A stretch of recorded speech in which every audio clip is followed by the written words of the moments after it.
The book of Jonah, Chapter 1. Now the word of Yahweh came to Jonah the son of Amittai, saying, Arise, go to Nineveh, that great city, and preach against it, for their wickedness has come up before me. But Jonah rose up to flee to Tarshish from the presence of Yahweh. He went down to Joppa and found a ship going to Tarshish. So he paid its fare and went down into it to go with them to Tarshish from the presence of Yahweh. But Yahweh sent out a great wind on the sea, and there was a mighty storm on the sea, so that the ship was likely to break up. Then the mariners were afraid, and every man cried to his God. They threw the cargo that was in the ship into the sea to lighten the ship. But Jonah had gone down into the innermost parts of the ship, and he was laying down and was fast asleep. So the shipmaster came to him and said to him, What do you mean, sleeper? Arise, call on your God. Maybe your God will notice us so that we won't perish. They all said to each other, Come, let us cast lots that we may know who is responsible for this evil that is on us. So they cast lots, and the lot fell on Jonah. Then they asked him, Tell us, please, for whose cause this evil is on us? What is your occupation? Where do you come from? What is your country? Of what people are you? He said to them, I am a Hebrew, and I fear Yahweh, the God of heaven, who has made the sea and the dry land. Then were the men exceedingly afraid and said to him, What is this that you have done? For the men knew that he was fleeing from the presence of Yahweh because he had told them. Then they said to him, What shall we do to you that the sea may be calm to us? For the sea grew more and more stormy. He said to them, Take me up and throw me into the sea. Then the sea will be calm for you. For I know that because of me this great storm is on you. Nevertheless, the men rowed hard to get them back to the land, but they could not, for the sea grew more and more stormy against them. Therefore they cried to Yahweh and said, We beg you, Yahweh, we beg you, don't let us die for this man's life, and don't lay on us innocent blood, for you, Yahweh, have done as it pleased you. So they took up Jonah and threw him into the sea, and the sea ceased its raging. Then the men feared Yahweh exceedingly, and they offered a sacrifice to Yahweh and made vows. Yahweh prepared a great fish to swallow up Jonah, and Jonah was in the belly of the fish 3 days and 3 nights. Jonah Chapter 2. Then Jonah prayed to Yahweh his God out of the fish's belly.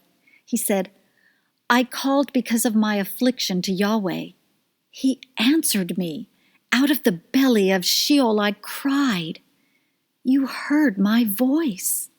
For you threw me into the depths, in the heart of the seas. The flood was all around me. All your waves and your billows passed over me. I said, I have been banished from your sight, yet I will look again toward your holy temple. The waters surrounded me, even to the soul. The deep was around me. The weeds were wrapped around my head. I went down to the bottoms of the mountains. The earth barred me in forever. Yet have you brought up my life from the pit, Yahweh my God. When my soul fainted within me, I remembered Yahweh. My prayer came into you, into your holy temple. Those who regard lying vanities forsake their own mercy. But I will sacrifice to you with the voice of thanksgiving. I will pay that which I have vowed. Salvation belongs to Yahweh. Yahweh spoke to the fish, and it vomited out Jonah on the dry land. Jonah Chapter 3. The word of Yahweh came to Jonah the second time, saying, Arise, go to Nineveh, that great city, and preach to it the message that I give you. So Jonah arose and went to Nineveh according to the word of Yahweh. Now Nineveh was an exceedingly great city, 3 days' journey across. Jonah began to enter into the city a day's journey, and he cried out and said, In 40 days Nineveh will be overthrown. The people of Nineveh believed God, and they proclaimed a fast and put on sackcloth, from the greatest of them even to the least of them. The news reached the king of Nineveh, and he rose from his throne and took off his royal robe, covered himself with sackcloth, and sat in ashes. He made a proclamation and published through Nineveh by the decree of the king and his nobles, saying, "Let neither man nor animal, herd nor flock, taste anything. Let them feed not, nor drink water, but let them be covered with sackcloth, both man and animal, and let them cry mightily to God. Yes, let them turn everyone from his evil way, and from the violence that is in his hands. Who knows whether God will not turn and relent, and turn away from his fierce anger, so that we might not perish?" God saw their works, that they turned from their evil way. God relented of the disaster which he said he would do to them, and he didn't do it. Jonah Chapter 4. But it displeased Jonah exceedingly, and he was angry. He prayed to Yahweh and said, "Please, Yahweh, wasn't this what I said when I was still in my own country? Therefore I hurried to flee to Tarshish, for I knew that you are a gracious God and merciful, slow to anger and abundant in loving kindness, and you relent of doing harm. Therefore now, Yahweh, take, I beg you, my life from me, for it is better for me to die than to live." Yahweh said, "Is it right for you to be angry?"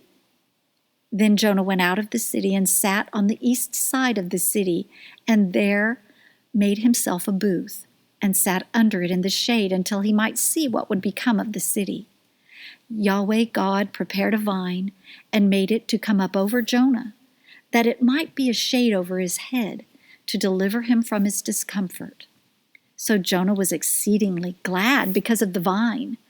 But God prepared a worm at dawn the next day, and it chewed on the vine, so that it withered.